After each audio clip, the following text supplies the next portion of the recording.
Ako si Chen Xulian, taga-Bukiri ng Chenjiao sa bayan. Mahalagang humiling kay San Suk Xiangwan. Ito ang aking anak na si Chen Mingyan. Ito ang tradisyonal na sining ng paghahabi ng sutla ng pamilya Chen sa 3 henerasyon. Ito ang aming pinagsama-samang ipon sa loob ng maraming taon. Hindi lahat ay taos puso.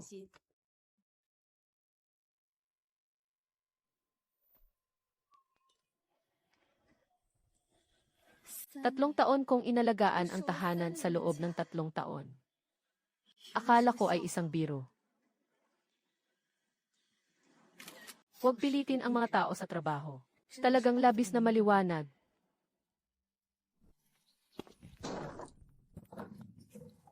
Suk Xiangwan, nababaliw ka na ba? Anong klaseng pagpasok yan sa pinto? Mom, Dad, nasaan si Jiang Hao?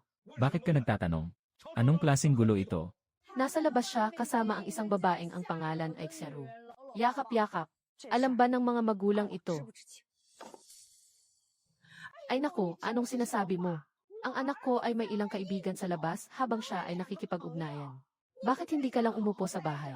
Anong klaseng tao ang tumatakbo para sundan ang asawa? Tingnan mo na lang. Ito ay tinatawag na pakikisama. Ano ang maipapahayag ng isang larawan? Anong maipapakita ng ilang mga larawan na may ibang tao? Nasa labas ang anak ko para makipagnegosyo. Pagsasaya lang ito. 3 taon ka nang hindi nagbubuntis, nakakahiya ka namang magreklamo. Pagsasaya lang ito. Sige, tutulungan ko siya. Pinapakuha siya ni Jiang Haora ng divorce agreement. Bumalik ka dito at harapin mo ako. Lahat kayo, halika't magbigay ng opinyon. Kami, ang pamilyang Jiang. Tila napahamak tayo ng asawang walang utang na loob na ito. Mama, bakit mo tinipon ang mga tao para sa bahay bisita? Nagawa na nga, natatakot pa sa sasabihin ng iba. Zhang Shan, sabihin mo nga, ang pamilya namin ay puno ng magagandang tao at talento. Walang iba kundi ang 8,800 regalo para makuha siya sa bahay. Kaya naman, sa kabila ng lahat, ang isip ay hindi nakatuon sa tahanan. Sinusundan pa ang asawa. Hindi ka panipaniwala, 3 taon na at walang nangyayari sa tiyan. Baka dapat niyang pag-isipan ang kanyang sarili. Wala kaming sinabi. Sinundan pa niya ang anak ko at tinaguan ang ibang tao ngayon. Sinasabi ko sa'yo, Suk Xiangwan, ito ay paglabag sa pribadong buhay. Mama, mali ang sinabi mo. Ang CAF ay pampublikong lugar. Sila ay nagiging malapit sa harap ng publiko. Kahit sino na dumaan ay makikita ito. Hindi ito tinatawag na pribadong buhay. Ako si Jiang Hao rin. Legal na asawa. Ang asawa ay may mga paglabag sa labas kasama ang ibang mga babae. Hindi wastong pag-ugali. Nag-iwan ako ng ebidensya para ipaglaban ang aking kasal. Ito ay tinatawag na legal na pagkuha ng ebidensya. Kung talagang pag-uusapan ang mga kaso, nasa unahan ang mga paglabag. Nang iinsulto sa manugang sa kalye bilang pangalawang ina. Kahit alin sa mga iyon, mas karapat dapat ka sa akin. Tama naman ang sinasabi ng manugang na ito. Sabi ko, Kita mo, nakuhanan ng litrato ang batang Jiang na niyayakap ang iba. Bakit siya pa ang sinisisi ng asawa? Siya ang nagkuha ng lihim na larawan ng kanyang asawa. Nakatira ako sa eskinita na ito ng 30 taon. Alam ba ng lahat kung anong klaseng tao ang mga Jiang? Talagang gwapo ang batang iyon ng pamilya Jiang. Walang anak sa loob ng 3 taon. Tama nga. Sabi ko, yung litrato, malinaw na si Wang Laotao, masyado kang madaldal. Hindi mo ba nakita ang mga bagay ng mag-asawa? Ha ha ha. Bakit mo pa kayang sirain ang mga bagay sa bahay ko? Ngayon, ituturo ko sa iyo ang leksyon para sa iyong ina.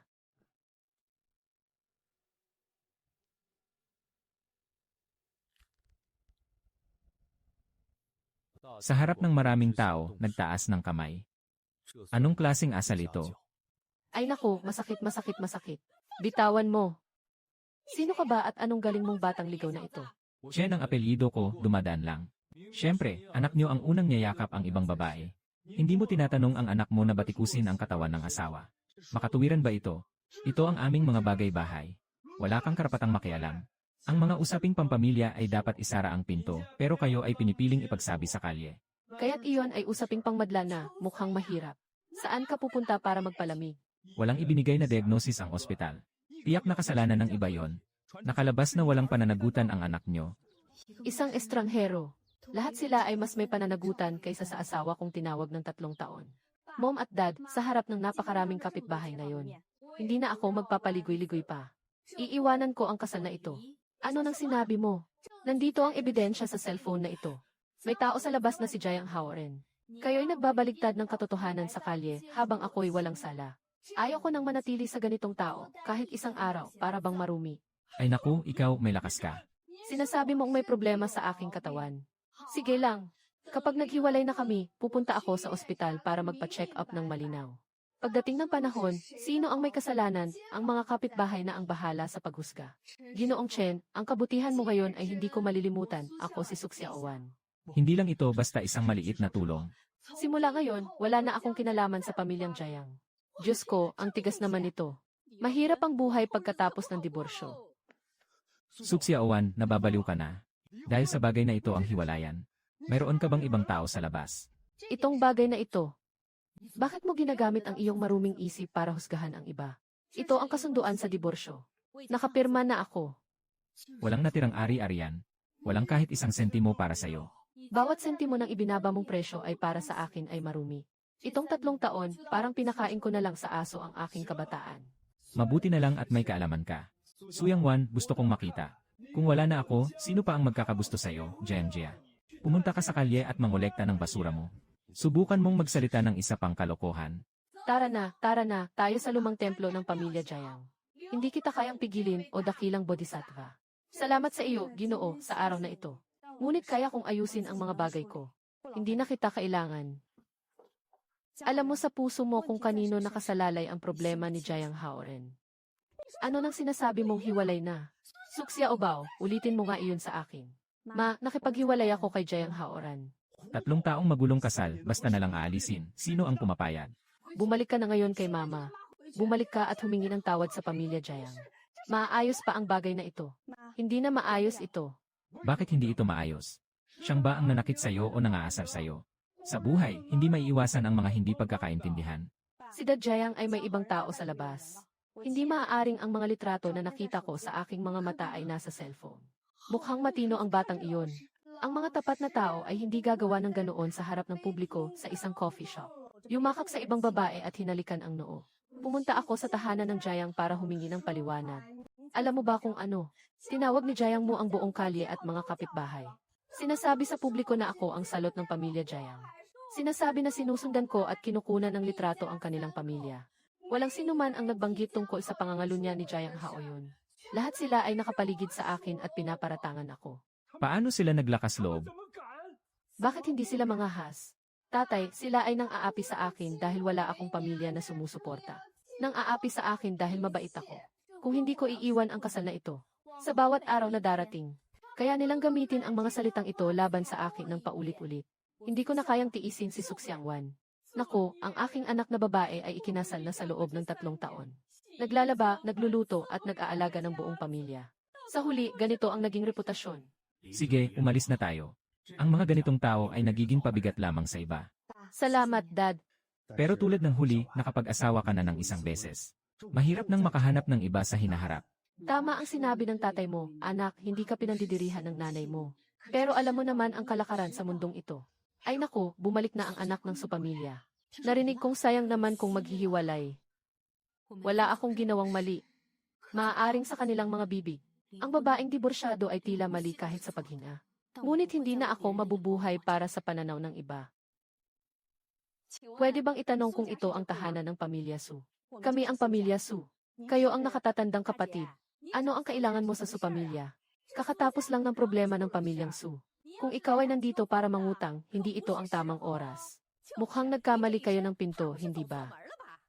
Sila ang pamilya nila. Nandito ako para hilingin ang kamay ni Gian. Suxiaowan para sa aking anak. Narito ang 108,600 o nakakatandang kapatid. Hindi ito maliit na halaga. Ito ay ang pamana ng aming pamilya Chen sa loob ng 3 henerasyon. Mga sinaunang pamamaraan ng sutla. Sining ng sinaunang pamamaraan. Ito ang ugat ng pagkain. Ang apelyido ko ay Chen, Chen Xiulian. Sa Chen Village sa Chen County. Ito ang anak ko na si Chen Mingyan. Ako ay dumating ngayon. Ay dala ang yaman na ito at ang pamana naming lumang aklat. Dumating ako upang humiling kay Suxiangwan na maging asawa ng aking anak. Elze, humiling. Kaka-divorce lang ng anak ng Su na ito ilang araw na ang nakalipas. Magsalita ka ng kaunti tungkol sa pamilya Zhao. Ang mga pirasong pera ay tunay na ginto at pilak. Ang kasanayan ay ugat ng ating ninuno. Ipinakita na ng tao ang parehong bagay. Iyon ay nagbigay ng buhay para humingi ng kamay. Atin na ito. Mahirap ang aming pamilya, ang Chen. Ngunit ang lahat ng mayaalok ko ngayon ay nandito na. Nais ng mga magulang na ang kanilang anak na babae ay mag-asawa sa aming pamilya. Hindi lang siya manugang ng pamilya namin. Siya pa nga ang aming tagapagligtas. Sino ang may lakas ng loob na pahintulutan siyang magdusa ng kahit kaunting pagdurusa sa buhay na ito? Magsimula ka sa pagyapak sa aking matandang katawan, si Chen Siulan. Ito ang unang pagkakataon na may nagpunta sa bahay para humingi ng kamay. Nasa ganitong antas na ang usapan. Kahit gaano pa kaganda ang sinasabi, karaniwan lang ang batayan. Mukhang mahihirapan tayo sa mga susunod na araw.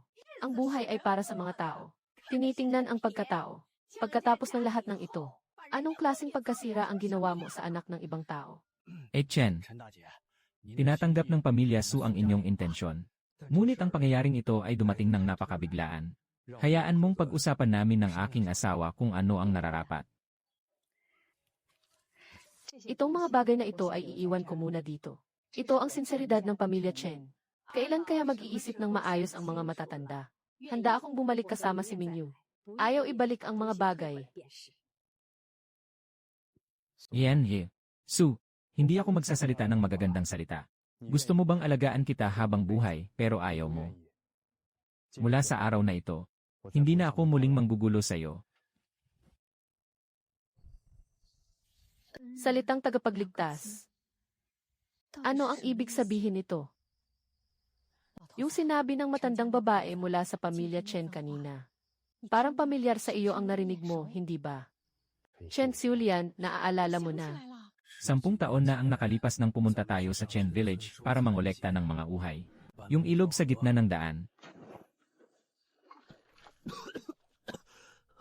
Ano nga bang pangalan ng batang iyon? Yan Chen Minyan ay tungkol sa... Noong taong iyon, pagkatapos ay nagkaroon ng epidemya ng sakit sa mga punla sa Chen Village. Halos naputol ang linya ng pamilya Chen. Walang pagdadalawang isip na ginawa mo. Ipinanduro natin ito sa loob ng ilang taon. 8,000 na piso para sa pagtatayo ng bahay. Tahimik na ibinigay kay kuya ng Chen. Maaga nang pumanaw ang ating nakatatandang kapatid. Ngunit ang matandang babae ay may utang na loob sa loob ng mahigit 10 taon. Sabi mo, matanda. Ngayon, dinala niya ang kanyang anak upang humingi. Ang ating anak na babae ba ay matagal nang may ganitong nararamdaman? Hindi mo ba narinig ang sinabi niya? Ang hinahangad ay tagapagligtas, hindi manugang. Hindi iyon paghihirap. Iyan ay pasasalamat. Hindi pala ito awa. Ito ay pasasalamat at pagtitiwala.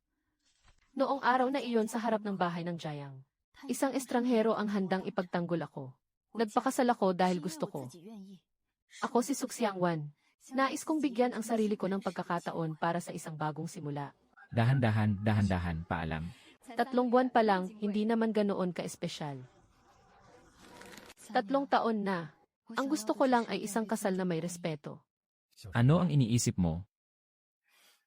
Walang anuman. Si Xiaowan. Walang anuman, kahit ano pa ang lumabas mamaya. Hindi ka ba natatakot na ako ang pakakasalan mo? Hindi ang pag-aasawa sa iyo ay isang pagkakataon na magkaroon ng anak. Walang mas masaya kaysa sa pagkakaroon natin ng magandang buhay, ito rin ay tadhana. Ikaw na tao, mas mahalaga kaysa sa kahit ano. 3 taon na at ito pa lang ang unang beses na narinig ko ang salitang ito. Namumuhay na hindi nakatuon sa bahay at sinusundan ang asawa. Ngayon, kailangan kong bigyan ng paliwanag ang sarili ko. Babae, ikaw din ba ay magpapaasawa? Unang kasal, ikalawang kasal o ikalawang kasal na? Kaya kailangan mong suriin ng mabuti ang batang babae. Tiyak na nakatutok ang pamilya ng lalaki sa bagay na ito. Nasa iyo na si Xiaowan. Huwag kang makinig sa kanya. Ano ng balita?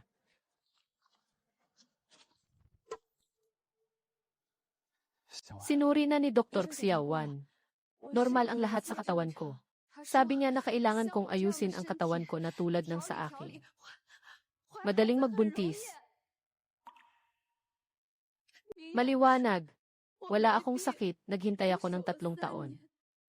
Kaya pala mula simula hanggang wakas. Hindi ako ang mali kailanman.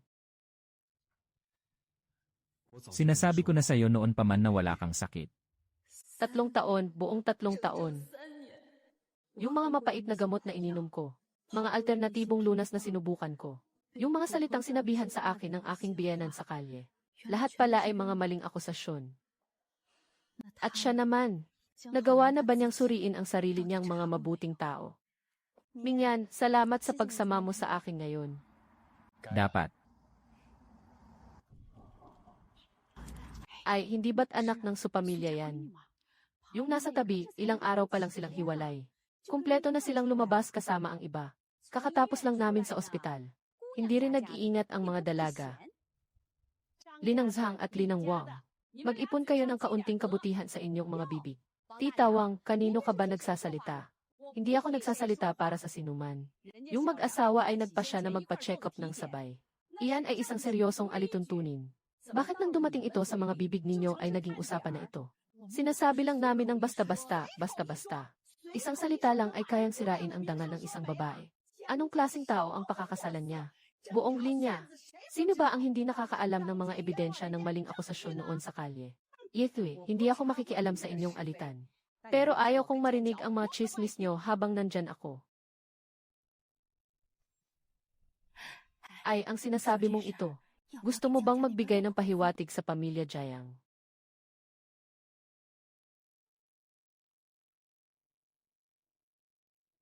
Hindi ko kayang kumain ng ganito karami. Ay naku, ang pagkaing ito ay para sa kasiyahan ng mga tao sa bayan. Tama nga ba? Kakaibang nakita ko lang ang likod ng kusina. Walang kahit isang maayos na kusinero na naisip. Puro mga tiya sa baryo ang abala. Ang dalagang ito ay hindi rin makaisip ng mabuti. Ang pintuan ng pamilya Jiang ay napakamaayos. Nakatayo ang 3 palapag na maliit na gusali roon. Pinili niyang lumabas mula roon at magpakasal sa ganitong sira-sirang bahay. Narinig ko na siya noong nasa pamilya Jiang siya. Hindi siya nakaligtas sa mga pagdurusa. Ito ay isang desperadong hakbang. Nag-asawa ako sa ganitong mahirap na lugar. Saan galing ang bisitang ito na napaka-ordinaryo ng salita? Kami ay nagkukwentuhan lang. Basta makipag-usap lang. Nabanggit din ang tungkol sa tiyan ng bagong kasal. Kayo ba ay bisita ng ikakasal na lalaki o bisita ng ikakasal na babae? Kami ay mga kamag-anak mula sa timog. Mga kamag-anak mula sa timog. Dapat suportahan ng mga kamag-anak mula sa timog ang bagong kasal. Saan ka nakakita ng nagsasalita ng ganitong bagay sa harap ng kasalan? Huwag makinig. Wala akong anuman, ginang. Yung sinabi kanina, tungkol ito sa aking manugang. Tita, wala kaming sinabi. Hindi bingi ang asawa ko. Hindi kayang ipanganak ng mga ganitong tao. Hindi ba't ang mga salitang ito ay nagmula sa mesa na ito? Kami ay nagbibiro lang. Ngayon ay ang araw ng kasal ng aking anak. At araw ng kasal na pinapangarap ng aking manugang. Nakatayo sa harap ng bahay ng Chen, hawak ang alak ng aming pamilya. Kumakain sa handaan ng pamilya Chen. Nagsalita ng masama tungkol sa aking manugang. Pwede bang magbiro ng ganito? May mga kamag-anak na dumating ngayon. May mga kapitbahay at mga bisitang galing sa malayo. Ako si Chen Xulian, nais kong linawin ang mga bagay na ito. Ang manugang ko ay si Suk Xiangwan. Si Tatay Sulaoje. Ito ay 15 taon na ang nakalipas sa tabi ng ilog. Ang nagligtas sa buhay ng aking pamilya. Pagkatapos ay nagkaroon ng kaguluhan sa Chen Village. Muli, ang pamilya Su ay walang pag-aalinlangan. Nakatipon ng pera sa loob ng ilang taon para sa bahay. Pinasok sa bulsa ng aming Chen pamilya. Utang ng aming pamilyang Chen sa pamilyang Su ang 2 buhay. Ngayon, umaasa siyang magpakasal sa aming pamilyang Chen. Siya ang nagbigay ng halaga sa aming pamilyang Chen. Hindi kami ang nag-asawa sa kanya. Ito ay biyaya na hiniling ng aming pamilya Chen. Ngayon ay ilalabas ko na ang aking salita. Ang aking manugang ay ang ikatlong asawa ng pamilyang Chen. Ang pangunahing asawa na dinala sa loob ng bahay. Wala kayong kinalaman sa kanyang mga bagay. Sino ang nag-uusap tungkol sa kanya sa harap ng tahanan ng pamilya Chen? Huwag mong sisihin si Chen Xiulan kung hindi siya magiging maawain. Paalisin ang tao. Ang ganda ng sinabi ng nakatatandang kapatid. Si Tia Chen ay may matinding galit. Ganito dapat ang hitsura ng isang namumuno, hahaha, ma. Bakit ka umiiyak? Ngayon ay isang masayang araw. Ito ang pamilya na pinakasalan ng iyong ex-asawa. Isang babaeng diborsyado. Ang makapag-asawa sa ganitong lugar ay isang malaking swerte para sa kanya. 3 araw na bagong hiwalay. Magtrabaho sa bukirin bilang isang manggagawa. Isang pares ng kamay na kasing raw ng balat ng puno. Gusto kong makita kung gaano katagal tatagal ang kanyang kayabangan. Tara na, tara na. tumingin sa ganitong nakakaawang sitwasyon.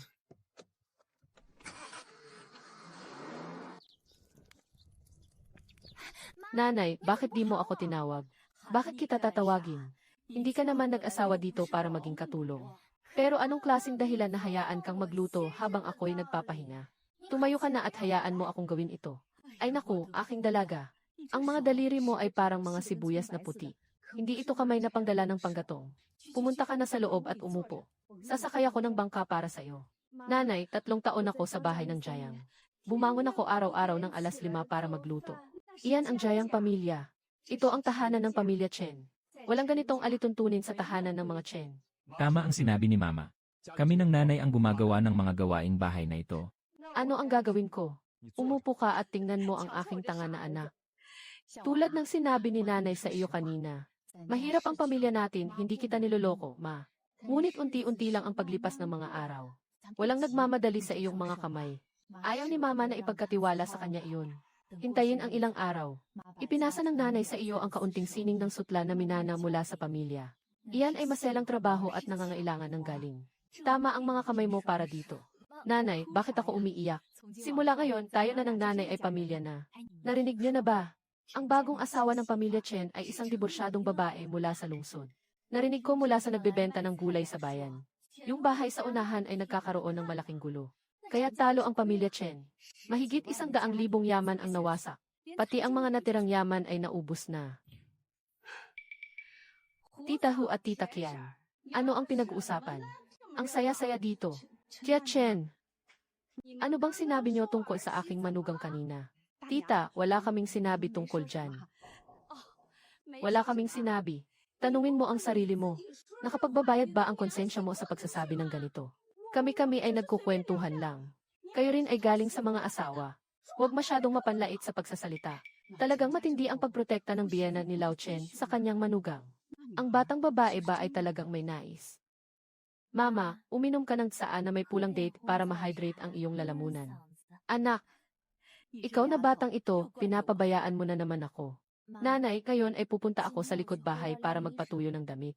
Narinig ko ang apo ni Huxiao na nagsasalita sa labas. Sabi niya na ang lola niya ay naharang niyo sa pintuan ng trigo ngayon. Nakapagsalita siya ng masama. Yung bagay na iyon, ma. Naging kaaway ka ba sa mga tao sa nayon dahil sa akin? Anong pag-aaway at pag-aaway? Sinasabi lang ng matanda ang ilang makatarungang bagay. Ngunit sila ay mga matagal ng kaibigan ninyo sa loob ng dekada. Tulad ng sinabi ni Mama Wan sa iyo, ang mga matagal ng kaibigan ay kadalasang nagkukwentuhan. Nagtutulungan sa isa't isa. Kung mayroong taong nagsitsismis tungkol sa aking anak na babae, hindi na iyon mga matagal ng magkakaibigan. Nanay, ay naku, siraulong bata. Nandito ang kapatid naming dyan sa bahay. Kapatid, narinig ko kahapon na ikaw ay bagong kasal at masaya. Sadyang nagmadali akong dumaan para bumati. Ito ba ang anak na babae ng pamilya Suna na una? Kahapon lang sinabi ni Chachen iyon sa salu-salo. Ay naku, paano siya nagkaroon ng mukha para dumating dito? Bakit nandito si Ginoong Jiang? Bakit hindi pinapayagan ang mga lumang kaibigan na pumasok? Kapatid, ang taas ng iyong kamalayan. Parang iba na kapag naging bagong kasal ka na. Tama na tama. Kapatid, si Jiang Jie ay nandito na may dalang sinseridad. Ay naku, kapatid, ang iyong bakuran. Mga ilang dekada na, di ba? Ang pader na ito ay malambot na. Sa susunod na malakas na ulan, dapat mag-ingat. Sinasabi ni Qiang Ji ito. Ito ay tinatawag na makaluma. Naiintindihan mo ba ang pagiging makaluma? Makaluma. Kasing lasa ng kanilang pamana na sining, simple at likas. Kapatid, itong puting mga bukol. Iyan ang buhay ng iyong nakagisnang sining. Magkano ba ang halaga ng bagay na ito? 1 sentimo, 2 sentimo. Huwag kang gumalaw, Ginoong Jiang. Ay naku, kapatid, huwag ka namang masyadong kabahan. Nais ko lang talagang makatulong. Tignan mo ang bakuran mo. Sinasabi mong nagbabantay ka sa mga balat ng insekto na ito. Ilang pera ang kaya mong kitain sa loob ng 1 buwan? Kulang pa nga ang perang iyon para sa isang pagkain ko. Gino Jiang, titignan ko lang. Ano bang masama sa isang sulyap? Hindi mo dapat nakawin ang mga bagay sa bahay kung hindi mo tinanong ang may-ari. Uy, nagmamadali ka sa akin. Isang sirang pangguhit. Ginto at pilak hindi magkasya. Hindi ka makakatingin kahit isang saglit. Niyang kapatid, kulang ka sa kabaitan na. Jiang He, ano bang ginagawa mo dito ngayon? Uy, ang ating Ginoong Su. Tignan mo, Siang Wan, ang suot mo. Mga sapatos na gawa sa magaspang na tela at apron. Isang araw lang, isang araw lang. Yung aming batang Ginoo, maging isang simpleng nag-aani ng gulay sa bukirin na lang. Aking kuya, nakikita kong talagang nasasaktan ako. Hindi mo na kailangang mag-alala. Sinasabi mong talagang magaling ang iyong paningin. Mula sa aming 3 palapag na bahay, lumabas. Pumasok sa ganitong sirang bakuran na tumutulo tuwing umuulan. Ano bang pinaplano niya sa mga kamay niyang may mga insekto? Naghahanap ng mga balat ng insekto sa silid na ito. Jiang Jie, ang tawag dito ay para sa pag-ibig na nagiging totoo. Tinatanggap kita, Siang Wan. Bumalik sa bahay. Huwag mo siyang pagalitan, huwag kang magalit. Nasaktan ang sarili at nagdusa pa. Ang mga bagay sa looban na ito ay aayusin na rin ng ina. Ang binatang ito, Walang kinalaman ang tiyahin sa'yo. kung may kinalaman ka sa akin, dala mo ang alak sa pintuan ng pamilya Chen ko. Tanong ko lang sa'yo isang bagay. Dumating ka ba para magbigay ng pagbati o para sirain ang okasyon? Tita, huwag po kayong magkamali ng akala. Ako ay bisitang bumabati. Hindi papasok sa bahay ay nagrereklamo sa pader ng may-ari. Bisita ng pagbati. Hindi naman siya gagamit ng daliri para saktan ang ibang tao. Tanungin kung magkano ang mabibenta nito. Ang mga bisitang bumabati ay hindi rin gagawa ng ganoon sa harap ng bagong kasal. Sinasalita ang bagong kasal mula ulo hanggang paa. Sumbatan siya na mahina ang paningin. Isui, kayong tatlo ay pumasok sa bahay ko ng mahigit 10 minuto. Pinili ang bahay namin. Pinili ang aking galing sa pagluluto. Pinili ang aking manugang. Kaya pala siya nandito para maghanap ng tamang lasa. Ay naku, Chen Daxiao, tama ang tanong mo. Narinig na ng lahat, di ba? Kahapon, nagdaos ng kasal si Ken.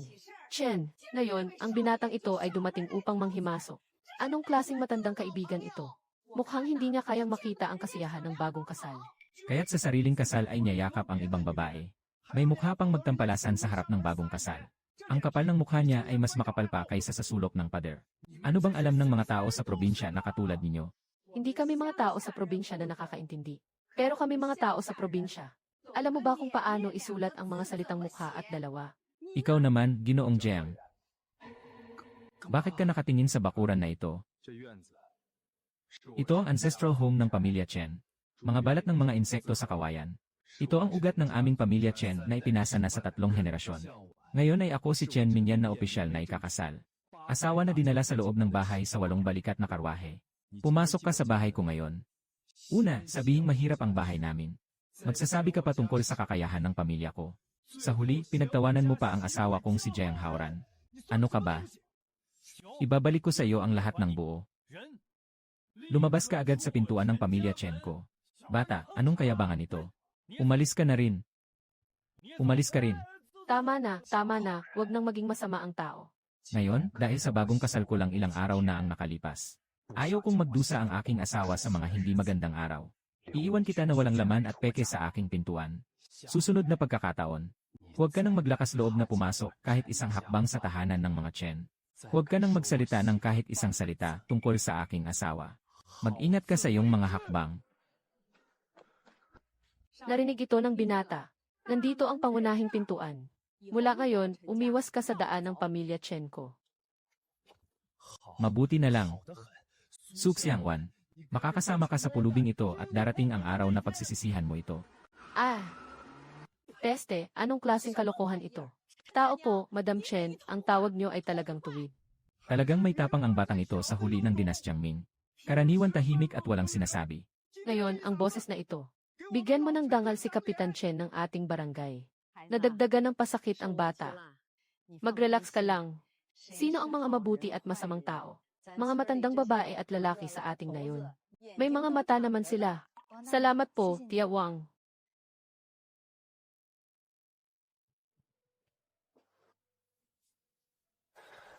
Nakatakot ba ako sa iyo kanina? Walang hanggan. Hindi ko pa kailanman nakita ang ganitong anyo mo. Pagkatapos ng gabing iyon, ayaw ko nang ipakita sa iyo. Pero kung para sa iyo, araw-araw akong ganito. Sige na. Huwag kang magpakitang tao sa bakuran, baka makita ka ng iba at pagtawanan. Nanay, ang makulay na ito ay sinulid ng isang kumot.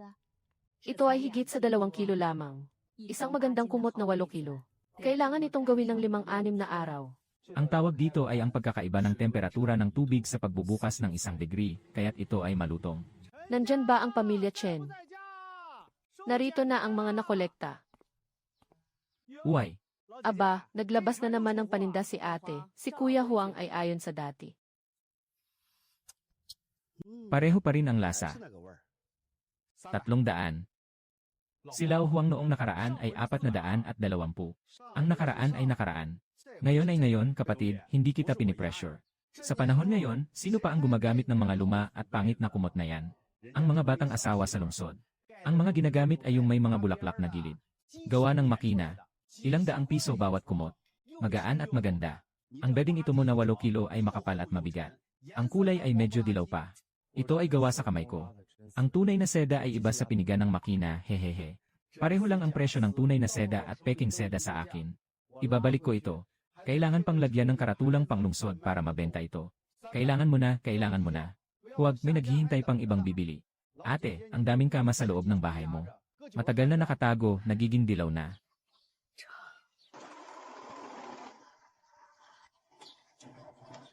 Nanay, isang kama, 300 ang presyo, ganito lang. Parang sa huli, kinuha niya ito para maglagay ng sticker at ibenta ng 3,000. Mas gugustuhin ng ina. Hindi na pwedeng magpatuloy ito ng ganito. Hindi ka pa natutulog. Minyan, halika at tingnan mo ito. Kumuha ng isang video. May paalam sa buong bansa ang kanyang kakayahan. Napakaraming tao ang nanonood. Bukas ng gabi, hindi ako makakapayat. Ang ganda ng mga bagay namin dito. Nakuha ng iba sa halagang 300 yuan. Ano ang gusto mong gawin? Gusto kong kunan ng video ang aming mga kakayahan. Mula sa pagpapakain ng uod hanggang sa pag-aani ng mulberry. Bamboo alkaloid. Hinila ang sinulid hanggang sa maging kumot, 1 pulgada sa isang pagkakataon. Kuhanan ng lahat at ipost ito sa internet. Magbukas ng isa pang maliit na workshop. Tayo ang gagawa at tayo rin ang magbebenta. Huwag hayaan ang mga nagbebenta na maglagay ng kanilang tatak. Ilalagay natin ang pangalan ng ating pamilya. Sige, susunod ako sa iyo, pero hindi mo ba tatanungin kung posible ito? Ano man ang gusto mong gawin, susunod ako. Kung magtagumpay man tayo, sabay tayong magtutulungan. Ma, nakipag-usap ako kay Mingyu ng isang gabi. May gusto akong sabihin sa iyo. Tingnan mo ang mukha mong seryoso habang sinasabi yan. Mama, gusto kong kunan ng video ang galing natin sa pagluluto. Post online. Magbukas ng isa pang maliit na lutuan. Gagawa tayo ng sarili nating kumot at ibebenta ito. Hindi na tayo magbabantay para sa mga katulad ni Lao Huang. Kukuha kami ng video para ipakita sa lahat sa buong bansa. 3 henerasyon ng aming tradisyonal na sutla mula sa mga uod. Hindi ako naniniwala na hindi ito magagawa.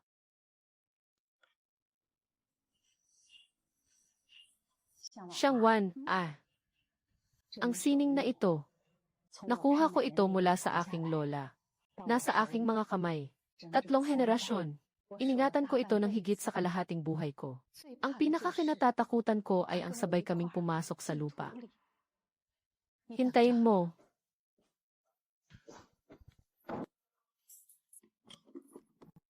Ito ay dati nang isinulat ng 3 henerasyon. Ito ang tulong mula sa pagkamatay ng iyong ama, 32,000. Hindi kumilos si nanay. Ngayon, lahat ay ibinibigay sa iyo. Masyado kang nakikinig sa sinabi ni mama. Nang magpakasal ka sa pamilyang Chen sa loob ng kalahating buwan. Nakita ng nanay, may pananaw at ambisyon ka, batang ito. Gusto mong palakihin ang ating pamilya sa larangang ito. Hindi lang ka pipigilan ng nanay mo, kailangan ka pang pakiusapan na gumawa. Ang bagay na ito sa kamay ni nanay ay isang ugat. Nasa kamay mo ay isang puno. Ikaw ang kumuha ng video, ako ang gagawa. Ikaw ang magdedesisyon kung paano ilalagay ang kamera. Kayo, ipinapasa niyo sa akin ang buong yaman ng pamilya. Hindi ito ibinuhos sa iyo. Ito ay isang malaking bagay na ginagawa ng ating pamilya. Mingyan, huwag kang tumingin sa kamera. Hindi ko tiningnan. Kakatapos mo lang mag-ayos ng 3 beses, ulitin mo ulit. Isipin mo na lang na wala ako habang normal na naglalakad sa mga dahon.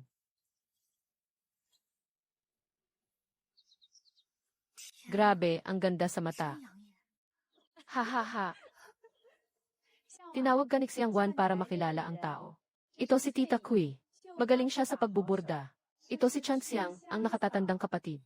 Isang pares ng kamay na mabilis at pantay na nagtatahi ng kumot. Ito si Tia Gihua. Malakas si Ban si Tai, kaya't kayang-kaya niya ang dalawa. Six Yang Wan, narinig ko sa iyong ina na magbubukas ka ng workshop. Isama mo na rin ang tiyahin. Naiinis din ako sa bahay kaya't sasama na rin ako. Yung mga kaunting pananahi ko sa bahay ay naluma na. Isama niyo ako. Hindi mahalaga kung magkano ang bayad. Sumama sa inyo, pamilya Chen, para magtrabaho. Iwan ko na ang sinabi ng tatlong tiyahin dito. Ang bayad ay ayon sa mga alituntunin sa lungsod. Huwag kailanman magpahuli sa utang. Ngunit may isang tuntunin. Ang aming kakayahan ay tunay na sining, hindi ito basta-basta. Siyempre naman, ayaw na ayaw namin ng mga gawaing walang kalidad. Halika, mga tiyahin, kunan natin ng malaking larawan ang ating unang workshop.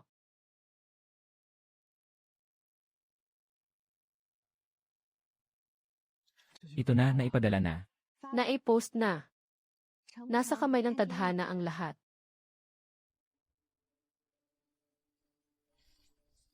Liwanag ng buwan. Diyos ko, ito ang tunay na sinaunang paraan, kayang-kaya ng batang ito. Ang gwapo, boss, paano ako bibili ng kumot? Gusto ko ng isang kama. Gusto ko ng 10 kama. Ipadala ang anak na babae sa kasal gamit ang address ng pambansang depensa. Ano nang nangyari sa inyo? Nanay, 1.2 milyong tao. 120,000 tao ang tumingin sa galing ng ating pamilya. Maraming order, ma. Ngayong gabi pa lang, mayroong mahigit 80 na kama na naka-order. Mahigit 80 na kama ang inalagaan ng aking asawa sa buong buhay niya. Sa loob ng isang taon, aabot lang sa 30 kama ang mabebenta. Hala, Wan. Mama, magpursige tayo muli. Kamusta mga pamilya? Ako si Xiang Wan. Ngayon ay isa na namang araw ng pagload ng mga gamit. Ang taong ito sa aming bahay ay si Minyan. Ikalawang henerasyon ng sining, tagapagmana ng ikatlong henerasyon. Ito ang nanay ko, ang punong hukom ng aming panayam. Mga pamilya, sinasabi ko sa inyo, sumunod ako sa ating mga pangarap at nagtrabaho ng isang buwan. Nagpadala ng 5,800. Halos lumabas na ang mga mata ng asawa ko sa gulat. Sabi mo lang pero nagsasabi ako ng totoo. Sama-sama tayong mangarap at kumita. Nagsimula akong magtayo ng workshop para lang makapagligtas ng isang kasanayan. Walang sinuman ang may tunay na kasanayan. Ngayon gusto kong, kung makakapagligtas ng isa, gawin ito.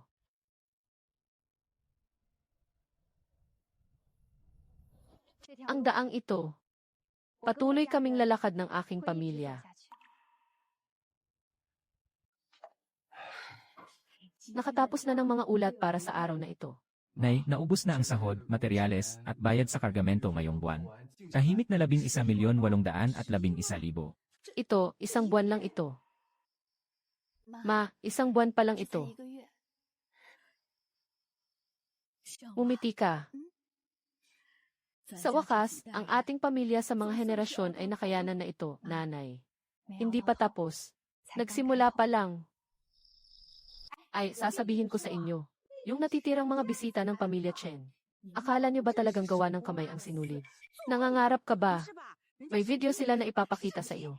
Maaasahan ang video. Gagawa ako ng isang video para ipakita sa iyo. Ang makina sa likurang upuan ay umuugong ng malakas. Mayroon akong impormasyon mula sa loob. Ang mga hilaw na materyales nila ay lahat galing sa labas. Ihalo ang pangalawang uri ng mga wood. Niloko ang mga batang ito sa syudad. Ay naku, kung ganun. May ilang tao sa aming dayon na sumunod sa kanya. Lahat sila ay naloko. Mababaw ang isip ng babaeng iyon sa pamilya Chen.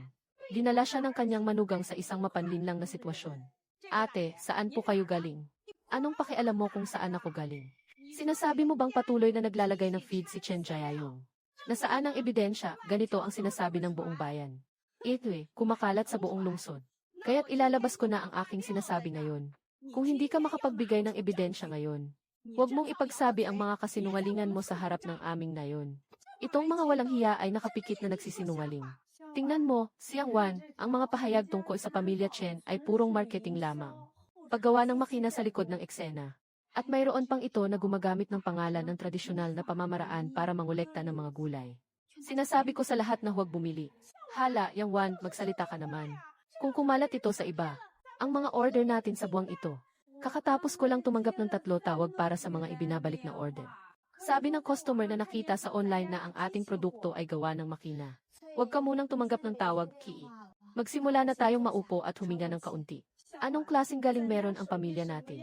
Kami ang pinakaalam sa mga nagtatrabaho. Bakit sila basta-basta na lang nagsasalita? Alam ko ang tungkol dito, may ideya na ako. May mga tao sa internet na nagmumura sa atin din. Hindi lang isa o dalawa.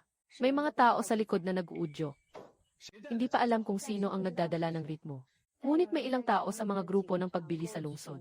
Sabay-sabay ang mga lokal na forum. Pareho lang ang sinasabi. Papasok na ako sa lungsod at mananatili doon. Ikaw ang magdesisyon sa labas. Si Mingyan ay pupunta para magalit, makipagtalo at humanap ng makakalaban. Wala tayong karapatan. Sa halip ay hinila pa ang sarili sa putik. Hayaan na lang silang magkalat ng chismis, di ba? Hindi ba't sinasabi nila? Hindi ba totoo na gumagamit kami ng makina para sa pagpapakain? Kaya't hayaan nating makita ito ng mga tao mula sa buong bansa. Isang kumot na puno ng mga dahon ng pino. Paano ito unti-unting lumabas? Maliwanag. Gusto mo bang makipag-live stream sa akin ng buo? Mula umaga hanggang gabi, ilang oras na walang putol na eksena. Hayaan ang lahat na tumingin. Sasabihin mo kung paano ko ito gagawin at iyon ang aking susundin. Ngayon, handa na rin ang misis ko na ipakita ang lahat. Ilagay ang mga pamana ng pamilya at ang natitirang ginto. Ipakita ang lahat ng mga resipe na makikita ng tao. Patingin sa kanila ang kanilang mga mata at tingnan ito. Ano ang tinatawag na 3 henerasyong tradisyonal na pamamaraan? Salamat, Mama. Bakit ako magpapasalamat? Ito ang 3 henerasyon ng aming pamilya Chen. Ngayon, hindi ako matatalo sa mga taong ito. Ako si Xiang Wan. Sa mga nakaraang araw, may ilang mga boses sa internet. Sinasabi na gumagamit ang aming pamilya ng makina para sa pag-interview sa mga feed. Hindi ito tunay na tradisyonal na pamamaraan. Ngayon, ako at ang aking pamilya mula sa ngayon. 3 kamera ang nagla-livestream sa buong oras. Mula sa pag-aani ng mulberry hanggang sa pagpapakain ng uod. Nagluto ng alkali at hinablot ang sinulid ng kumot sa loob ng 8 oras. Gusto mong manood hanggat gusto mo. Sundan niyo ako. Lahat, tingnan ninyong mabuti. Mga dahon ng mulberry sa ating bahay. Ngayong umaga, 6:00, kayo na naman ang nag-ani nito ng kamay. Walang pestisidyo at walang pampabilis ng paghinog. Ang bahagi ng mulberry farm sa tabi ay pag-aari ng aming pamilya. 3 henerasyon na nabuo. Ngayon, ang misis ay nagbukas ng kanyang puso sa lahat. Nagluluto kami ng alkali sa bahay. Gamit ang tubig mula sa balon. Hindi naglalagay ng kahit isang patak ng gripo na tubig. Gumagamit kami ng lutong apoy mula sa kahoy. May nagsabi na gumagamit kami ng makina. Pero saan naman dito sa bakuran ang makina at linya ng produksyon? Ngayon, sasabihin ko na sa iyo ang aking asawa. Maghanap ng isang makina. Susunugin ko ang aklat na ito sa harap mo. Ang matandang babae ay makapangyarihan. Ito ang tunay na sinaunang pamamaraan. Lumabas ang mga nagkakalat ng chismis at magpasakit. Ibabalik ko ang order na tinanggal ko kanina. Ito ang aking biyenan. Kagamitan na naman na mula sa aking lola. Ayon sa sinabi ng nanay ko, mas matanda pa ito sa kanya. Ang mga kamay na ito, mula sa edad na 8, sumunod ako sa aking ina at ama sa loob ng 20 taon. Ang sinulid na hinila ng makina ay tuwid. Ang sinulid na hinila ng kamay ay may kurba. Ang kurbadang ito ay nakasalalay sa isang dalaw ng pulso. Kanina may nagsabi tungkol sa aming mga hilaw na materyales. Mga pangalawang klase na nakuha mula sa labas. May sarili kaming silid ng mga uod at nag-aalaga kami ng mga uod. Bawat piraso ng gupit mula sa sandali ng paglabas ng silkworm. Hanggang sa sandaling ilalagay ito sa kaldero upang pakuluan. Nakikita natin lahat.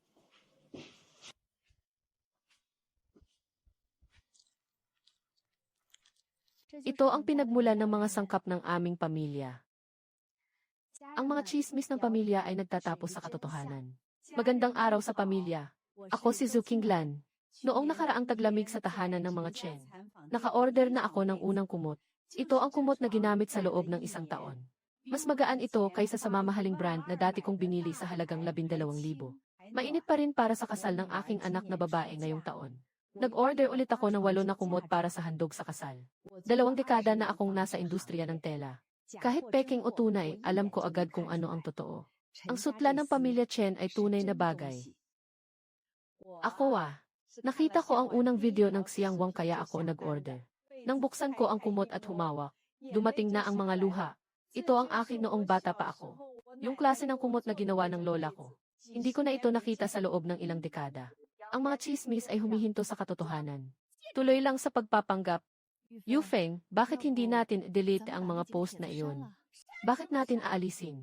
Binayaran ko ang mga troll na ito. Sayang naman kung mabubura lang ito. Pero ang livestream niya ay napanood ng mahigit 300,000 tao. Lumabas na ang mga matagal ng kliyente para magpatotoo.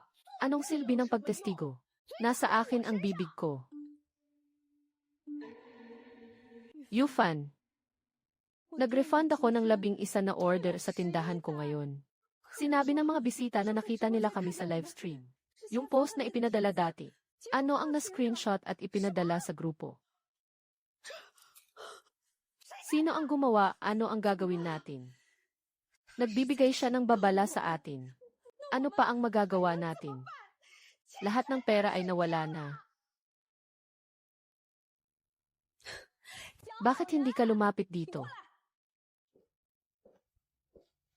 Bakit ka sumisigaw? Kung hindi mo ako pinanood, tingnan mo na lang ang sarili mo. Alam mo ba kung gaano kalala ang sitwasyon ng ex-misis mo ngayon? 380,000 tao ang nanood ng kanyang video. Kumikita siya ng mahigit 10,000 sa isang buwan sa kanyang mga video. Tanong ko lang sa'yo, saan mo ilalagay ang mukha mo bilang ex-husband? Noong una, tinuturo ng nanay mo ang kanyang ilong at sinisigawan siya. Ngayon, mas maganda ang buhay ng iba kumpara sa iyo ng 10 beses. Alam mo ba kung ano ang sinasabi ng mga tao sa labas tungkol sa iyo? Sinasabi nilang bulag ka.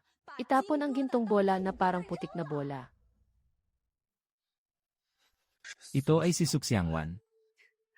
Anong silbi ng magalit? Ang kumpanya ng media ng pinsan ko ay espesyal na tumatanggap ng ganitong trabaho. Gumastos ng ilang libong piso. Kaya niyang hilahin ang isang tao mula sa ulap pababa sa lupa. Ano nang sinabi mo? Hindi siya umaasa sa imaheng isang mahinhing artisan. Kung ganon, durugin na natin ang karakter na ito.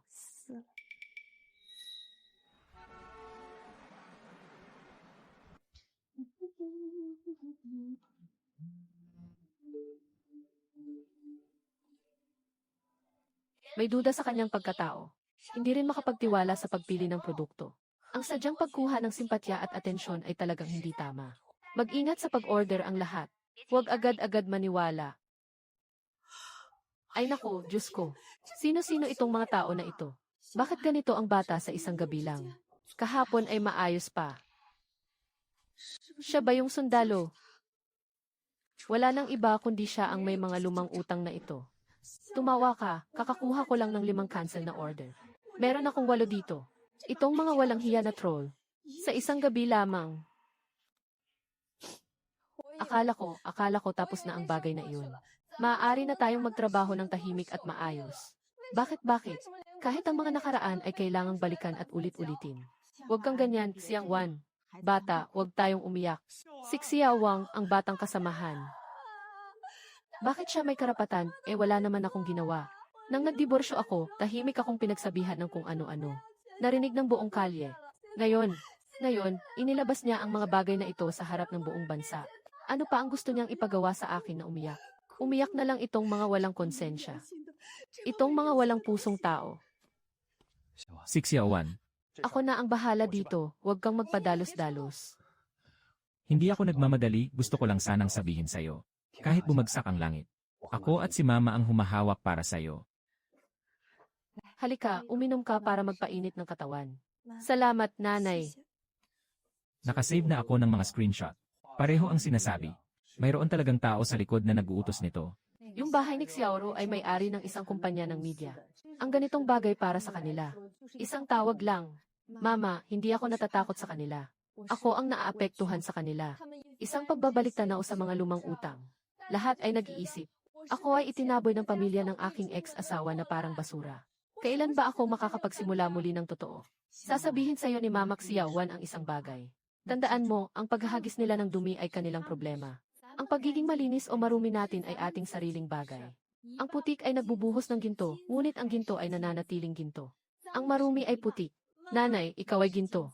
Alam ng nanay. Alam ni Mingyan ang tungkol sa 15 kapatid na babae sa ating workshop.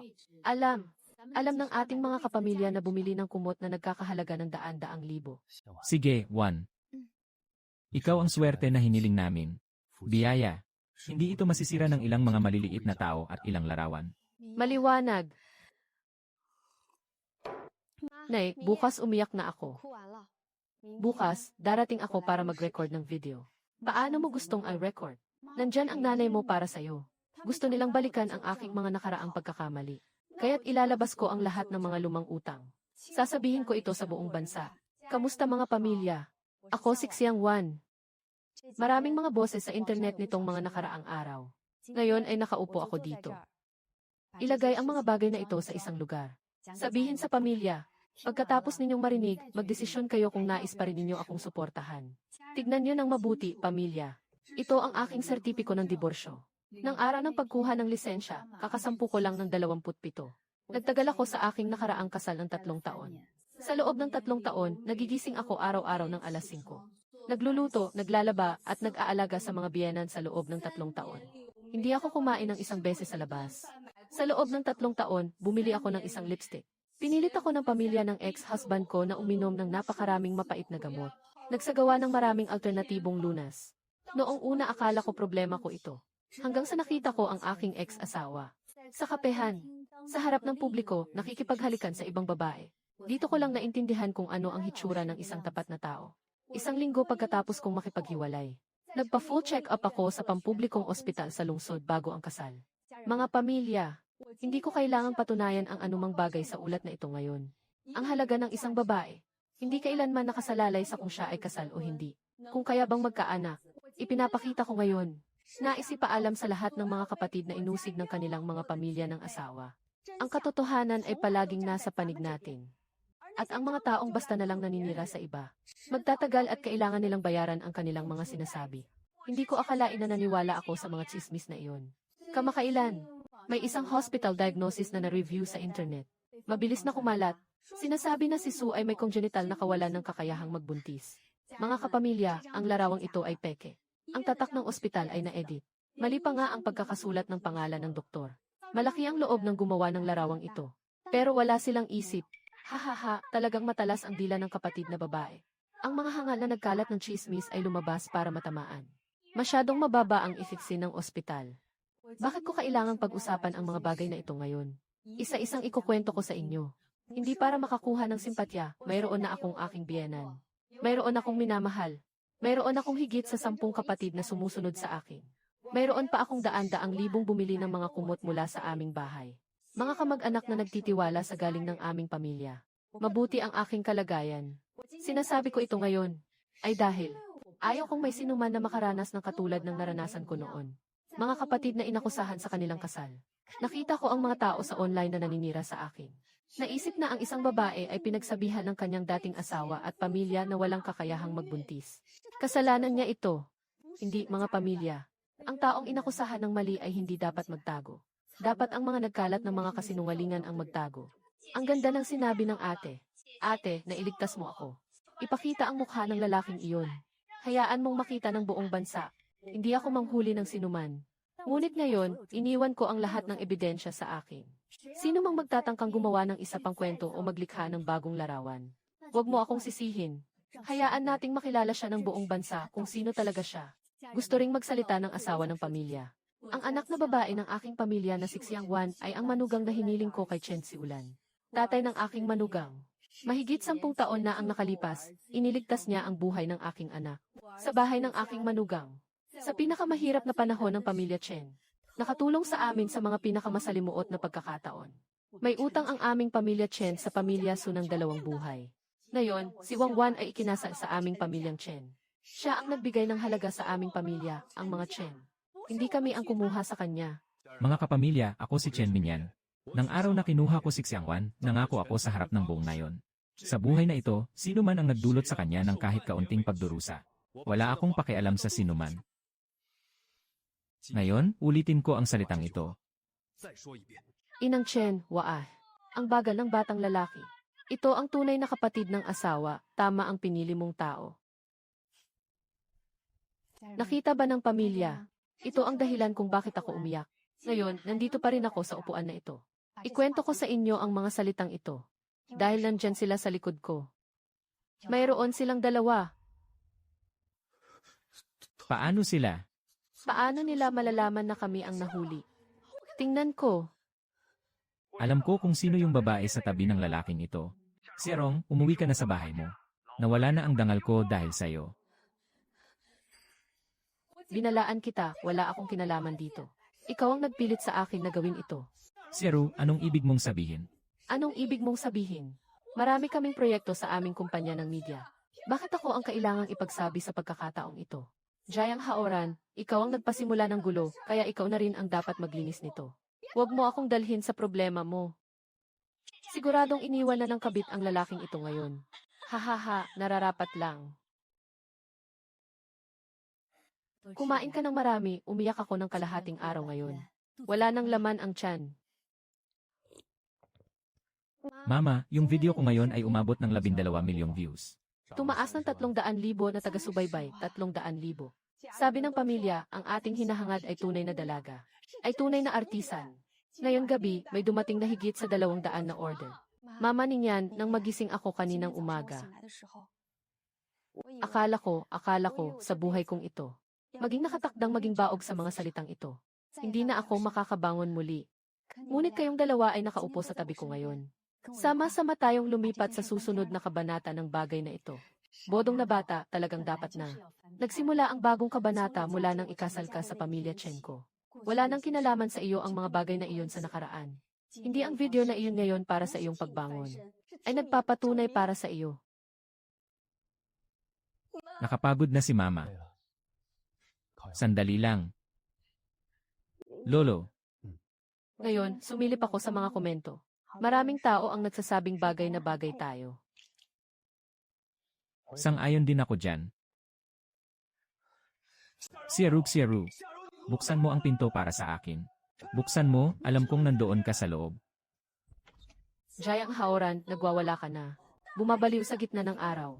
Ngayon lang ako nagising. Siaru, ipaliwanag mo sa akin. Sino ba talaga ang bata? Saan mo nakuha to?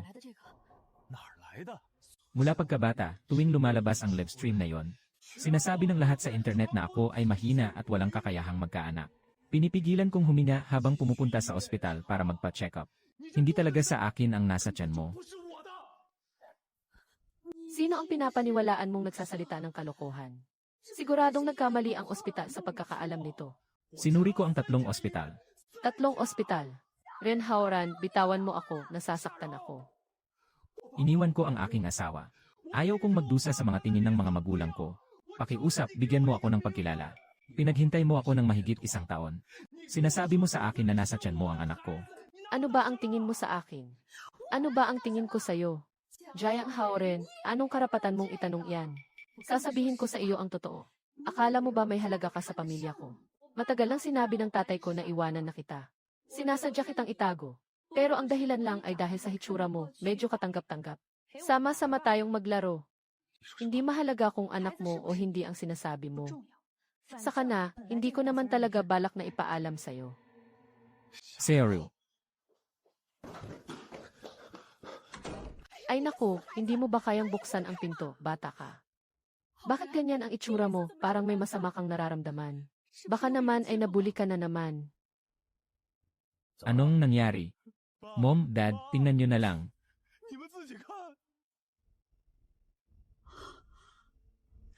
Ano ito?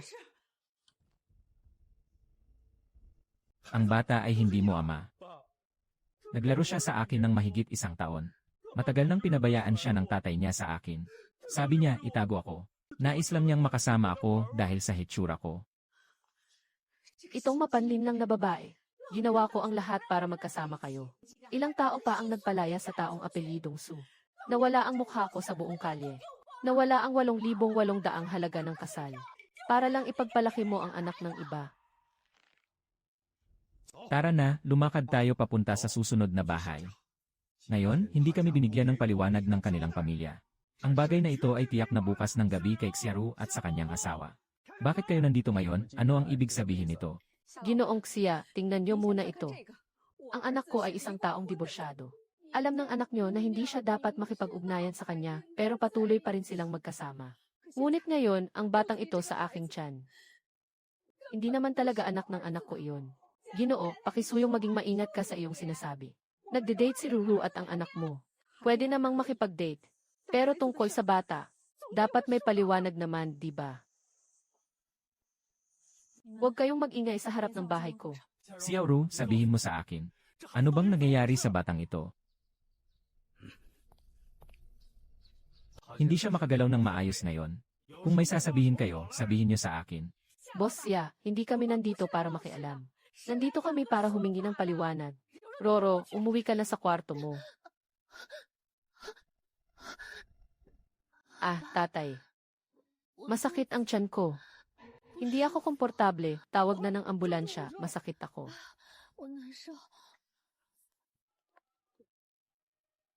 Hindi namin siya hinawakan. Kailangan munang dalhin sa ospital. Doktor, kumusta ang anak kong babae? Nailigtas ba ang bata? Ang emosyon ng buntis ay labis na nag-aalala at siya ay pagod na sa mahabang oras ng pagtatrabaho. Nagkaroon ng mga palatandaan ng pagkalaglag ng bata. Gagawin namin ang lahat para mapanatili ang pagbubuntis. Ngunit hindi maganda ang sitwasyon. Mahina na ang katawan niya mula pa noon. Kailangan ng mahabang panahon ng pamamahinga sa kama.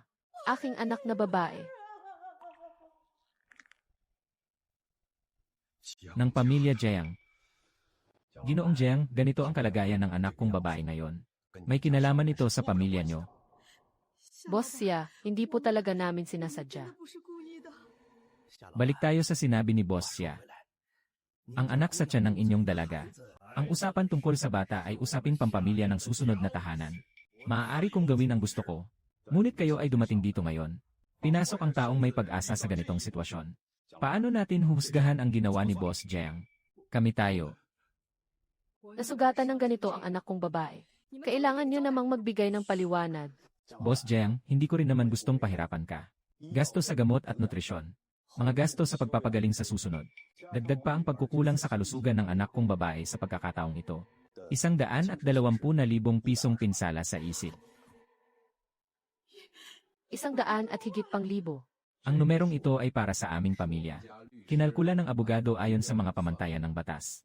Kung kulang ng 1 sentimo, magkikita tayo sa korte. Tungkol sa iyo, mas mabuti pang lumayo ka sa aking anak na babae. 1.2 milyon, ibebenta natin ang maliit na gusaling ito. Ibalik ang tindahan at ilabas ang lahat ng ipon. Palaging sapat lang sa hirap. Anong silbi ng pag-iyak? Ikaw na hindi mapagkakatiwalaan. Noong una para sa iyo, pinalayas ang mga batang masyadong tapat sa kanilang mga laro. Ngayon, nagtatag na siya ng sariling negosyo at umuunlad ng husto. Tingnan mo kung anong kabaliwan ang dinala mo sa pamilyang ito. Ano ang binebenta? Naibenta na ang gusaling ito. Yung 2 tindahan sa harap ay ibebenta rin. Ang natitira ay hahanapin mo sa iyong tiyuhin at sa iyong nakatatandang kapatid. 1.2 milyon, kayamanan ng pamilya ng aking ama sa kalahating buhay. Sumisid ng halos kalahati. Puhunan ng kalahating buhay. Narinig ko na ang pamilya Jiang ay kailangang magbayad ng malaking halaga sa insidenteng ito. Noong mga panahong iyon, ang gulo ay talagang matindi. Pinalayas ang napakamabait na manugang. Sa buhay ng tao, kailangan pa ring mag-iwan ng puwang sa mga ginagawa. Paano na ako makikita ng tao sa eskinita na ito sa hinaharap? Sinabi ni Mama Ruru na alagaan mo ang iyong kalusugan. Walang ibang mahalaga. Narinig mo na ba? Ang katawan ng dalaga sa susunod na bahay ay labis na nasaktan. Mahirap para sa mga dalaga ng mayayamang pamilya na makatagpo ng ganitong sitwasyon. Ama ng aking anak. Nanay. Paalala sa mga kababaihang buntis. Mahalagang pangalagaan ang pamamahala ng emosyon sa panahon ng pagbubuntis. Iwasan ang pagkapagod. Regular na pagninilay-nilay. Huwag mong tingnan ang mga ito, Ruru. 1 linggo pa lang ito. Binenta na ng pamilya yang ang gusali. Narinig kong may nangyaring problema sa kompensasyon. Naglilipat si Gianvi. Jiang. Si Tiazhang noong mga panahong iyon ay talagang humahanga sa batang iyon na mabait naman. Kung alam ko lang ito noon, sana hindi na lang ako nag-aksaya ng panahon. Tumingin tayo sa hinaharap. Ganito na lang ang pagtatapos ng aking buhay na ginugol sa pagiging sundalo. Si Tia Chen ay nagbigay ng isa pang ultimatum. Ito na ang 3 beses ngayong buwan. Yung huling kargamento na ipinadala sa kabisera ng probinsya. Nakatigil kami dito ng 2 oras. Tita Chen, sasabihin ko sa iyo ang totoo. Lumalago ang dami ng mga order nyo. Ngunit hindi na maiiwasan ang pag-aayos sa daang ito. Nagsimula nang magreklamo ang kumpanya namin. Kailangan ng dagdag na bayad sa pagpapadala para sa biyahe nyo. Ginoong Son. Ayos lang ba si Lolo? Naku. Walang anuman, walang anuman. Ito. Isang sako ng bigas. Sabi ng misis ko na pumunta ako sa bayan para magpalit. Nagpalit ng umaga. Ang daang ito ah. Lumakad ako mula sa kabataan hanggang sa katandaan. Palala ng palala. Sa araw ng ulan, ilang bata sa nayon ang pumapasok sa paaralan. Kailangan nilang umikot sa kalahating dalisdis ng bundok. Maliwanag. Uwi ako, may sasabihin ako kay Mama. Ito ang kalsadang lupa sa silangan ng nayon ni Mama. Mula sa pasukan ng nayon hanggang sa labas ng hardin ng Mulberry, isang buong 1.5 kilometro. Gusto kong magbayad para ayusin ito. Ano nang sinabi mo? Semento na daan, 3 metro at 5 pulgada ang lapad. Maglagay ng kanal para sa drainage sa magkabilang panig. Tinanong ko na ang mga tao sa pamilihan ng materyales sa bayan. Ang materyales at paggawa ay 380,000. Bata, nababaliw ka ba?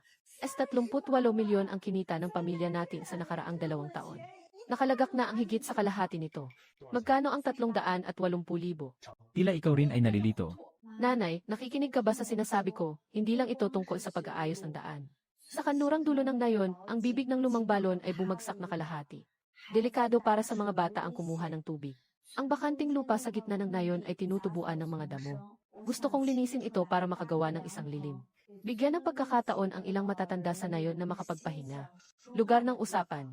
Sabi ng nanay, hindi siya makatalo sa'yo pero nandito ang puso niya. Talagang masaya.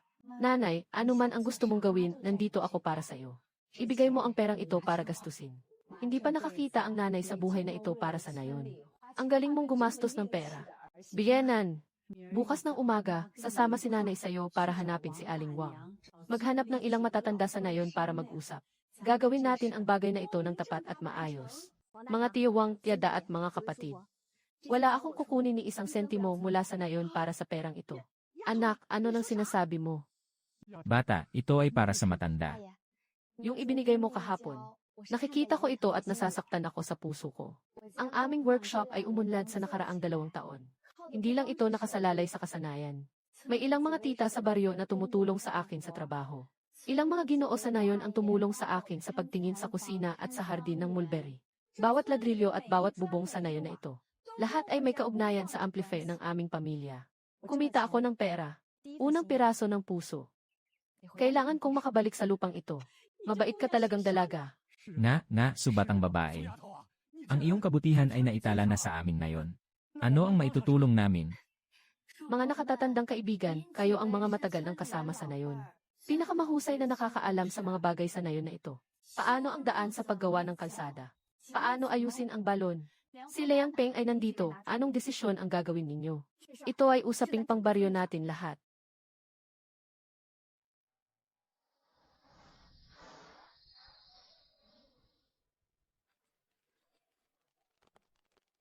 Mula ngayon, bukas na ang daang ito para sa mga kababayan. Ayos. Ayos.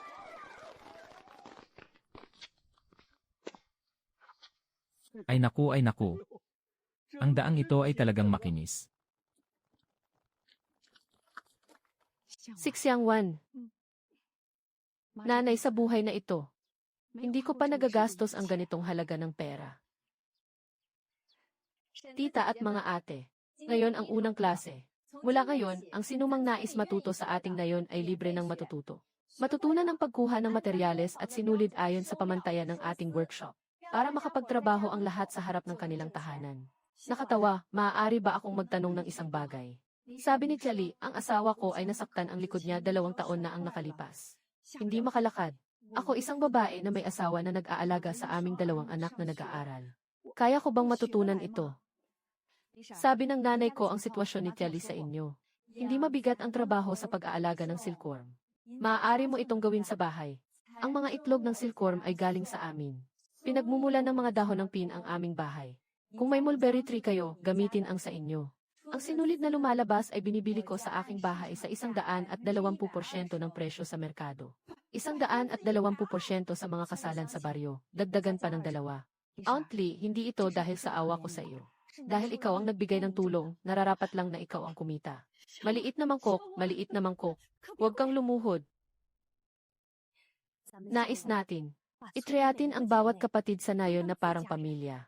Masaya kami kapag gumaganda na ang buhay nyo. Ay naku, sasabihin ko sa inyo.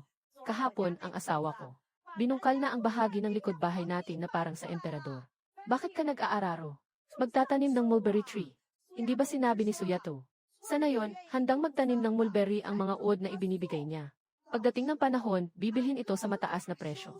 Ang lupa namin na iyon ay nakatambak lang din. Magtatanim ng mulberry, makakakuha tayo ng dagdag na 10,000 sa isang taon. At Hugh, sabi mo, noong tayo ay nasa harap ng tindahan. Sinabi ang mga bagay tungkol sa manugang ng pamilya Chen. Hindi ba siya? Kamakailan lang, sinabi pa ng asawa ko tungkol sa akin. Sobrang daldal mo noon. Sumunod sa mga tao tulad ni Ken Yufen at nagsitsismis. Ngayon, nakakahiya naman na makita si Suyato. Ganoon din ang iniisip ko. Ay naku, andito na si Xiang Wang. Nais ni teacher sister na mag-dive at maghugas ng gulay na. Ngiti ka, Tia Kian. Tawa ka, Tia, may isang bagay akong matagal nang gustong sabihin. Noong una, nang ikasal ka sa ating na yon. Sinabi ng nanay mo sa harap ng pintuan ng trigo ang tungkol sa mga bagay na iyon. Ang tita mo ay nakisali sa mga ganitong tao at nagkalat ng mga chismis. Humihingi ng tawad sa iyo ang tiyahin niya yon. Sorry, Xia Wan, I also spread that back then. Tia Kian at Ginang Hugh. Iyan ay mga bagay na matagal nang nangyari. Bata, habang sinasabi mo yan, lalo pang nahihirapan ang tita sa kanyang kalooban. Tingnan mo, ang daan sa ating na yon ay naayos na at ang tanawin ay naituwid na. Kahit na sa bahay natin, kayang kumita ng kahit anong emperador. Tita Kian, huwag mong sabihin ganyan. Basta't alam mong nagkamali ka, maaari ka pang magbago.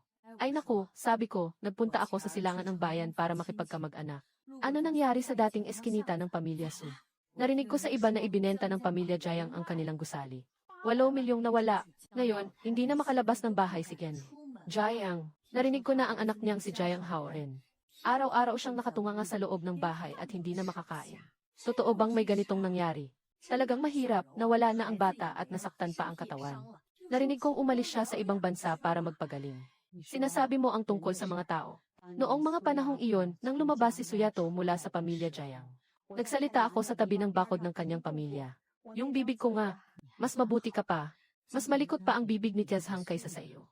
Noong mga panahong iyon, lahat tayo ay bulag. Talagang mapalad ang batang si Su. Ay naku. Siyang Wan Zhangxiao. Siyang Wan, noong mga panahong bagong balik ka sa bahay ng iyong ina. Sinabi ng tiyahin mo sa tabi ng bakod niyo ang mga kalokohan. Kaya't humihingi ng tawad ang tiyahin sa iyo. Tinanggap ko na. Bata. Ang ilang ektarya ng lupa ng tiyahin ay magkakaroon din ng malubhang pinsala sa susunod na buwan. Tita, ang matandang katawan na ito ay susunod sa iyo. CJ at Zhao. Mamaya, ipapahatid ko kayo kay Chakwi sa silkworm room. Una, kilalanin mo ang mga uod. Xiao Wan. Anong nangyari sa'yo? Ano ang hindi ka aya-aya? Medyo nahihirapan sa tiyan. Kagabi pa lang ay medyo hindi maganda ang pakiramdam ko. Akala ko hindi lang ako nakatulog ng maayos. Anong nangyari sa iyo, bata? Hindi maganda ang kulay ng mukha.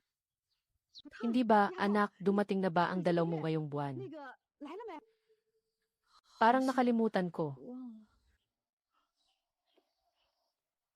Si Mingyu ang nagmaneho kay Ginoong Prinsipal papuntang ospital. Ma, pupunta na ako ngayon. Ayan, Gil. Chen. Congratulations, buntis na ng 7 linggo. Walang problema ang kalusugan ng mag-asawa. Matatag ang tibok ng puso ng sanggol. Bumalik ka at magpahinga, huwag kang mapagod. Huwag maglakbay ng malayo sa loob ng 3 buwan. Ha, anak ko. Si Xiao Wan. Ako ay naging ama na. Kumain ka ng tiyan ng isda, walang tinik at masustansya. Nanay, 3 piraso na ang naipapasok mo. Kumuha ka pa ng 1 piraso. Si Chen ay hindi makakain. Ay naku, ang balita sa aming nayon ay kumakalat na. May malaking kagalakan sa ating nayon. Halika. Ang mga itlog ng aming inahing manok ay ibinibigay kay Xiang Wan para sa kanyang kalusugan. Nagpakulo ako ng buong hapon. Ang asawa ko ngayon, pumunta talaga ako sa bundok para mangolekta ng ilang ligaw na ginseng. Paalisin si Xiang Wan na magluto ng sabaw. Bakit umiiyak ang mga tita, mga ate, ang tanga mo? Ate, ang swerte mo talaga. Kapag bumagsak na ang iyong munting apo sa lupa, kailangan tayong lahat sa buong Chen Village na sumama sa kasalan. Siyempre, kailangan nating uminom. Mahirap ang pamilya ni Xiang Wan at wala silang masyadong magagandang bagay. Ito lang na bag ng millet. Ito ay mga ligaw na gulay na inani ng aking asawa kaninang umaga. Salamat sa inyo, mga kaibigan. Bakit ka pa magpapakabait sa pamilya mo? Halika, halika, umupo kayong lahat. May alak pa sa loob. Ate, ngayong gabi ay mag-aalok ako sa lahat ng isang inumin. Palitan ng bigas. Kahapon pumunta ako sa labas ng bayan para sa isang bagay. Dumaan ako sa Shangshan Village. Ay naku, ibang-iba na ngayon. Nagawa na ang kalsadang semento. Nagtayo ng training house. Narinig kong nagdadalang tao si Su. Talagang buntis na siya. Talagang ang buong nayon ay pumunta kagabi para bumati. Sila ngayon ay talagang masayang masaya. Tingnan mo ang kapalaran ng iba. Tingnan mo naman ang ilang tao dito sa ating eskinita. Nagdalang tao siya, nagdalang tao siya. Narinig mo ba? Bakit? Bakit siya ang nakakaranas ng magandang buhay? Bigas na naman. Wow, bigas nga. Sangkalan ng kanin. Bakit naman? Hahaha ay nako, ang aking mahal na apo, ang munting Diyos ko. Ma, andito na ako, andito na ako. Gumawa ka ng iyong pagkain. Maya ayos din ang batang ito mamaya. Ay nako, hahaha, ay tignan mo itong maliit na lakas ng kamay. Parang malaking tigre. Halika, yakapin mo ako, Itay. Tatay. Hahaha, ang bait.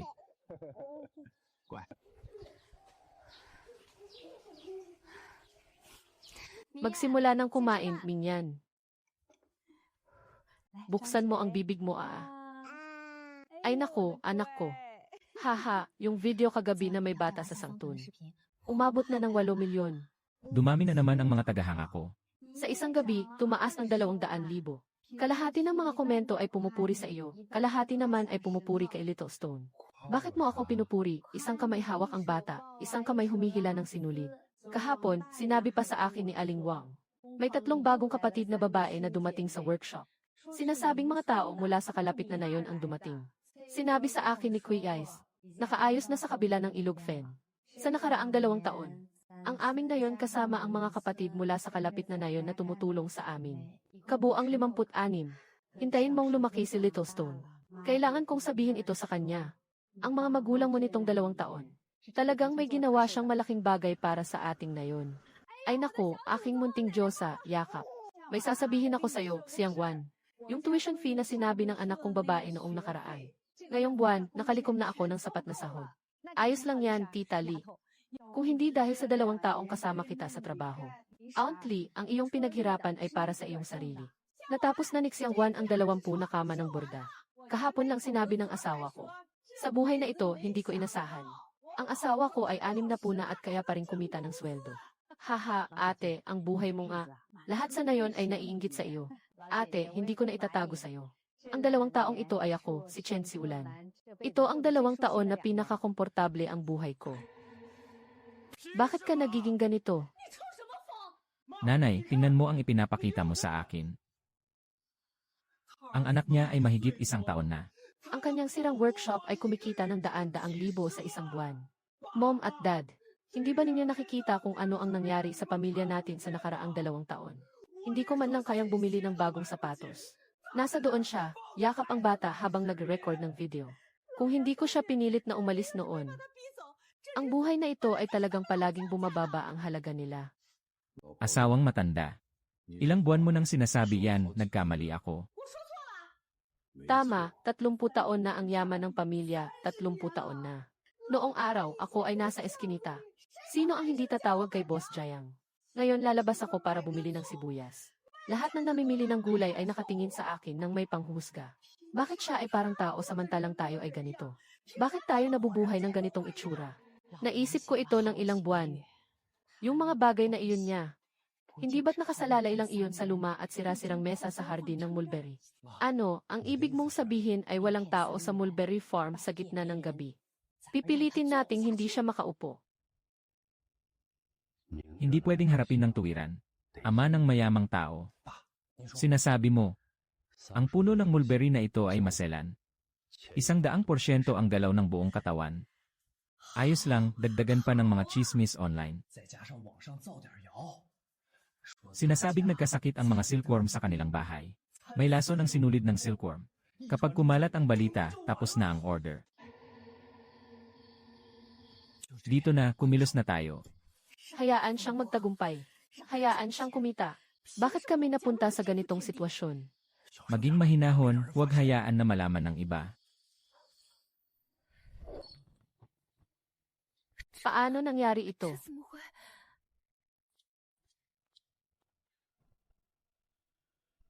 May naglagay ng basura dito ng sadyang. Ang mga punla na ito ay isa-isa kong itinanim ng aking sariling kamay. Si Xiaowan ay nagkasala. Sino ang gumawa nito na walang puso? Ang mga pinagdaraanan ng ating pamilya sa mga nakaraang taon. Nanay, huwag po kayong mag-alala. Magpakatatag muna tayo. Narinig mo na ba? Nagkaproblema ang opisyal na sutla na kumot ng pamilya Su. Anong problema? Sinasabi na gumagamit sila ng mababang kalidad na materyales para magpanggap na maganda ang produkto. Nagsisinungaling sa mga dayuhang bisita. Sinasabi ko pa namang ang mga dalaga ng pamilya Su ay mga tapat. Hindi ko akalain na nang lumaki ang negosyo, nag-wild na siya. 601. Narinig ko ang mga komento sa labas. Sinasabi na gumagamit kami ng peking impormasyon para mandaya. Tiyak na may taong sinadya ito. Nasira ang kapalaran.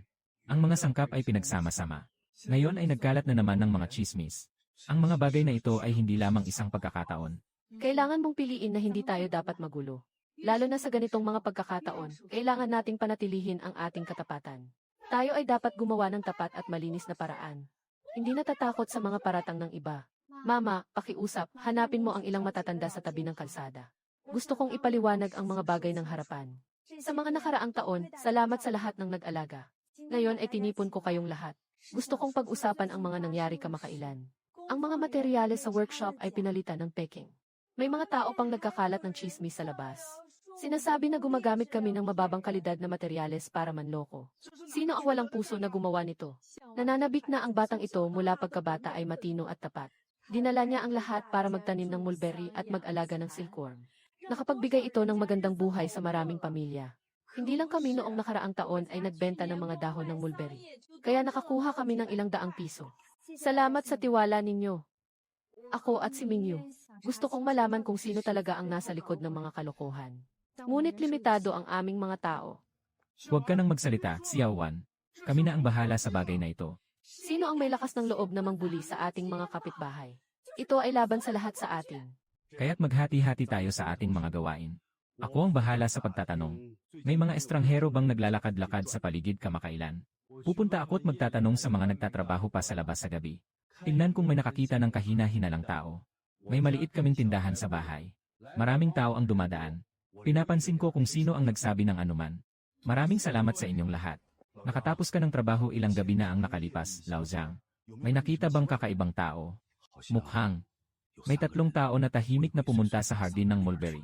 Sister-in-law, may narinig ka bang may alitan sa pagitan ng ibang pamilya at ng supamilya kamakailan? Narinig ko na tungkol sa batang iyon ng pamilya Jiang. Mukhang may mga opinyon sila tungkol sa pamilya Su. Nakita ko noong araw na yon ang mag-asawang matanda ng pamilya Jiang. Nasa labas pa rin sa kalaliman ng gabi. Hindi ko alam kung ano ang ginawa nila. Tinanong ko ang ilang tao. Sinasabi ng lahat na noong mga nakaraang gabi. Nakita kong 3 tao ang pumunta sa hardin ng mulberry. Nalaman ko, yung batang Jiang ay kamakailan lang nagkukwento ng masama tungkol sa pamilya Su. Mayroon pang iba. Nakita ang mga matandang Jiang na naglalakad sa labas sa gitna ng gabi. Sila ang mga tao mula sa pamilya Jiang. Ngunit wala tayong ebidensya. Huwag kang mag-alala, Xiangwan. Magpatuloy tayo sa pagsisiyasat. Sa mga nakaraang araw, pinapunta ko ang anak ko na bantayan ang paligid ng hardin ng mulberry sa gabi. Tingnan natin kung magkakaroon pa sila ng lakas ng loob na bumalik. Tayo ay magpapalitan sa pagbabantay. Hindi ako naniniwala na hindi natin sila mahuhuli. Salamat sa inyong lahat. Bilisan mo ang pagkalat at umalis na tayo. Gawin natin ito ng lubusan. Huwag siyang payagang magpatuloy sa kanyang maliit na negosyo. Naka-video na ako. Naka-video rin kami mula simula. Klarong-klaro ang mukha at mga galaw. Si Awang, magmadali kang tumawag ng pulis. Tatawagan ko na ang 110. Akala mo ba makakatakas ka? Nasa dulo ng baryo ang mga kapatid ko, nagbabantay sila. Ano ang ginagawa ninyo? Ano ang gagawin natin? Ito ba ang gusto mong gawin? Matandang Wang. Tingnan mo, ito na ang mga nangyari sa mga nakaraang araw. Ibinuhos sa ugat ng puno ng mulberry ng pamilya Su. Ang bagay na ito, sa isang tingin pa lang, ay hindi magandang bagay. Siguradong may laso ng itinapon sa ugat ng mulberry. Kayo'y nag-aakusa ng walang batayan. Dumaan lang kami, dumaan lang kami. Nasa daan ako sa muling pagdaan sa mga taniman ng mulberry sa gitna ng gabi. Hawak-hawak ang bagay na ito habang nakaluhod at umihi. Kaya siya noong mga nakaraang gabi nang matapos ako sa aking shift. Mismong nakita ko silang tatlo na papunta dito sa Tatluyuan. Mali ang nakita mo. Napakadilim ng gabi. Ang pera mo, anak mo ay nasa karinderya ko. Sinasabi sa isang grupo na ang sutla ng pamilya Su ay may lason. Hindi bingi ang tainga ng tatay ko. Ito bang sinabi ay sinabi ng anak mo? Hindi ko sinabi yon. May ahi sa likod ng karinderya ko. Sinasabi mong hindi mo sinabi. Sa isang tingin pa lang sa pagbisita, alam na. At nandito pa ako, si Anye. Jayang, ilang araw na ang nakalipas sa palengke, nakipagsismisan ako sa iba. Sinasabi na ginagamit ng pamilya Su ang pagkain ng hayop para lokohin ang tao. Narinig ko ng malinaw mula sa katabing pwesto. Kayo-kayo ay nagtutulungan para siraan ang aming pamilya, ang mga Laojayang. Siraan si Anye. Jayang, yung bag ng gamot na hawak mo. Ang balat ng mulberry na dumikit sa katawan ng anak mo. Maraming tao sa eskinita ang nagpatotoo. Ito ay tinatawag na paninira. Mabait na tao. Kailan ba nanggulo ang pamilya ko sa'yo? Kailan ba nanggulo ang asawa ko sa'yo? Ang gamot na itinapon mo sa bag na ito, hindi ang mulberry ang nasira.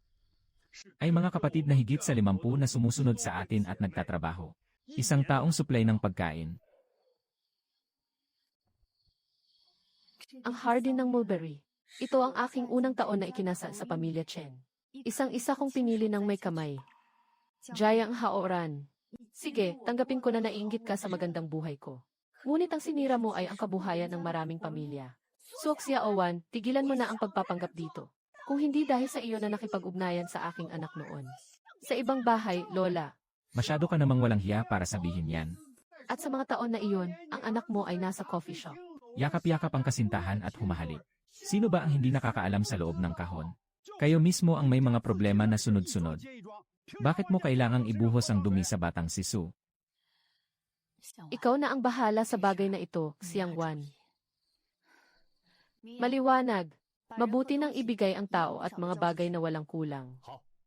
Suksiaoan, anong balak mo? Tayo ay mga kapitbahay na sa loob ng maraming taon. May mga bagay tayong pwedeng pag-usapan. Bunso, nagkamali ang nanay. Nagsisori ang nanay sa'yo, isasara natin ang pinto at pag-uusapan ito ng pribado. Tita Jayang, ikaw. Hindi ito ang nanay ko. Kung gumawa ka ng mali, dapat mong harapin ang mga kahihinatnan. Ang ebidensyang hawak ko sa kamay. Sapat na para sa inyong tatlong mag-anak na harapin ang mga ginawa ninyo. Talagang umaasa na ako. Walang natira sa tatlong miyembro ng pamilya Jayang. Magkano ang kabayaran? Kailangan ng bayaran ang pagkawala ng mga materyales sa ating sakahan. 320,000. Hindi ba't naibenta na ng pamilya nila ang buong gusali? Saan galing ang pera para sa bayad? Kahit hindi makabayad, kailangan pa ring magbayad. Narinig ko na kailangan pang hatiin ito sa loob ng mahigit 10 taon. Kailangan pa nilang maglabas ng pahayag ng paghingi ng tawad. Linawin ang bawat isa sa mga pugon na itinayo noon. Kaya't may mga record pa rin sila, di ba? Kailangan iyon. Sa susunod na lalabas ako, wala na akong makuhang disenteng trabaho. Sa buhay na ito, parang talo na ako. Sobrang kasalanan, mga pagkakamaling ginawa ko noon. Ngayon, isa-isa kong ibabalik ang mga utang. Lumabas ang ilaw. Nakikita ng buong kalye. Huwag nang tumingin, anong karapatan? Bakit tayo ang dapat maghintay ng tawad? Noong mga panahong iyon, tinawanan niya ako ng sapat. Tayo ang dapat dito.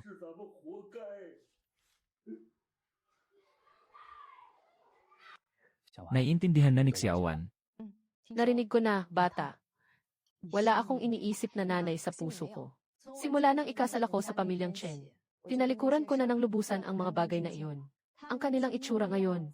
Hindi ko sila pinabayaan na maging ganyan. Sila mismo ang unti-unting umabot dito.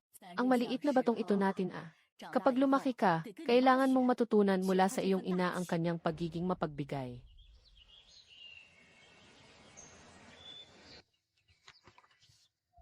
Tama ba ang ganito ng tatay? Sige, ulitin mo ulit. Nandiyan na naman ang mga tao mula sa syudad, Xiangwan. Sinasabing gusto nilang kunan ng dokumentaryo ang ating panayam. Ate Wang, hayaan mo silang dumaan sa workshop at uminom ng tsaa. Pupunta na ako mamaya. Ay naku, ang galing ng aking maliit na guro. Lola Osmantos, sabi ng tatay ko maghihintay siya hanggang 18 ako. Kahit na matutunan ko ang kasanayang ito. Nais ko yun. Nanay, ito ang pinakatamang desisyon sa buhay ko. Iyon ang taon na dala-dala ko ang 10,806. Pumasok sa pintuan ng bahay niyo. Mama, ako rin. Tama ang napangasawa ko.